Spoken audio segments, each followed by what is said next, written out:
Ia mengaku hanya ingin ditemani minum dan tidak melibatkan pejabat publik yang seharusnya menjadi contoh bagi masyarakat. Banyak yang menyayangkan kejadian ini terjadi di dalam kantor pemerintahan.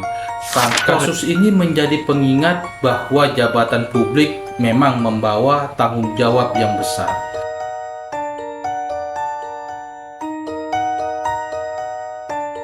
Pengakuan Lurah Poasia Kendari, Sulawesi Tenggara setelah digerebek bersama wanita muda di kantor kelurahan akhirnya terungkap. Di hadapan penyidik, ZM mengakui memang meminta stafnya yang berinisial JI untuk memesankan seorang wanita melalui aplikasi online.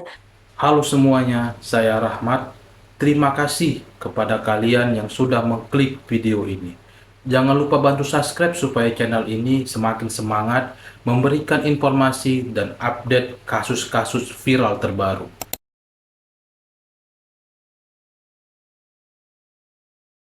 Peristiwa mengejutkan terjadi di kota Kendari, Sulawesi Tenggara. Dua oknum lurah digerebek warga saat berada di kantor Kelurahan Poasia pada Jumat malam 12 Juni 2026.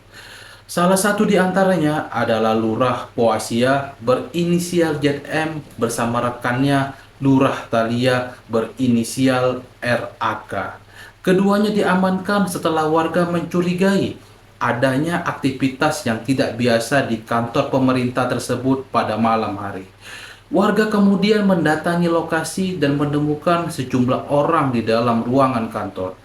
Situasi langsung berubah ricuh hingga akhirnya pihak kepolisian turun tangan dan mengamankan semua pihak yang ada di lokasi.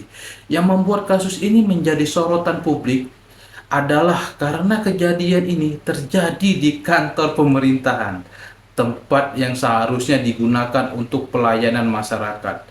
Tapi apa sebenarnya yang terjadi di dalam kantor kelurahan itu pada malam kejadian?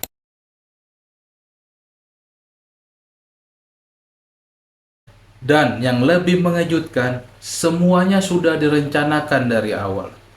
Setelah diamankan, pihak kepolisian Kendari melakukan interogasi terhadap para pihak yang terlibat. Dari pengakuan awal, Lurah Poasia ZM menyebut bahwa dirinya meminta stafnya untuk mencarikan seorang wanita. Tujuannya disebutkan untuk menemani minum minuman keras bersama. Staf tersebut kemudian mencari melalui aplikasi kencan dan berhasil menghubungi dua wanita muda. Salah satu wanita berinisial CIS 21 tahun dan rekannya A 18 tahun kemudian dihubungi untuk datang ke lokasi. Awalnya disebut ada kesepakatan untuk menemani minum, namun kemudian muncul perbedaan dalam soal pembayaran. Menurut pengakuan wanita tersebut, mereka dijanjikan bayaran hingga ratusan ribu rupiah. Namun, setelah tiba di lokasi, terjadi perubahan kesepakatan yang memicu perdebatan. Yang membuat situasi semakin janggal adalah lokasi pertemuan itu bukan di tempat umum atau penginapan, melainkan di dalam kantor kelurahan. Salah satu wanita bahkan mengaku sempat bingung dan curiga ketika mengakui lokasi sebenarnya. Namun, yang paling mengejutkan bukan itu, tapi apa yang terjadi di dalam ruangan sebelum warga datang.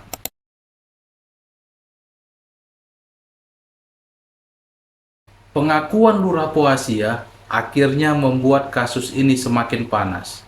Dalam pemeriksaannya, Lurah Poasia ZM membantah beberapa tuduhan yang berkembang di masyarakat. Ia mengaku hanya ingin ditemani minum dan tidak melakukan hal seperti yang dituduhkan warga. Namun, di sisi lain, staf yang terlibat justru memberikan keterangan berbeda. Ia mengaku memang diminta untuk mencari wanita melalui aplikasi sesuai permintaan atasan. Dari sini, polisi mulai mengurai bagaimana pertemuan tersebut bisa terjadi di dalam kantor pemerintahan. Sementara itu, dua wanita yang datang juga memberikan keterangan bahwa mereka awalnya tidak mengetahui bahwa lokasi pertemuan adalah kantor kelurahan. Ketegangan semakin meningkat ketika terjadi perdebatan soal pembayaran yang tidak sesuai kesepakatan awal.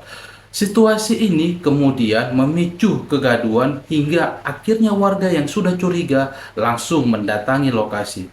Saat warga masuk ke dalam kantor, seluruh aktivitas langsung terhenti dan situasi berubah menjadi penggerebekan. Semua pihak kemudian dibawa ke kantor polisi untuk dimintai keterangan lebih lanjut.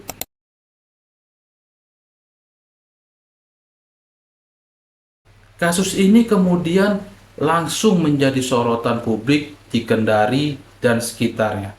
Pemerintah Kota Kendari merespon cepat dengan berencana menonaktifkan dua oknum lurah tersebut. Langkah ini diambil sambil menunggu proses hukum dan pemeriksaan lebih lanjut dari pihak berwajib. Kasus ini juga memicu reaksi keras dari masyarakat karena melibatkan pejabat publik yang seharusnya menjadi contoh bagi masyarakat. Banyak yang menyayangkan kejadian ini terjadi di dalam kantor pemerintahan. Kantor yang seharusnya menjadi pusat pelayanan masyarakat justru menjadi lokasi kejadian yang mencoreng nama instansi.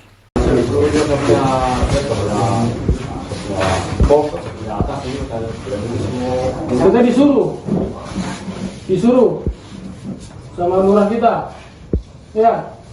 Kasus ini menjadi pengingat bahwa jabatan publik memang membawa tanggung jawab yang besar.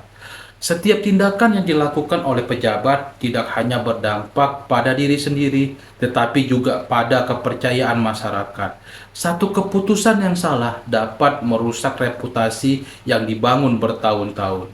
Kini, semua pihak yang terlibat harus menghadapi proses pemeriksaan lebih lanjut oleh pihak kepolisian. Dan kasus ini masih terus menjadi perhatian publik di media sosial. Satu malam bisa mengubah reputasi seseorang selamanya.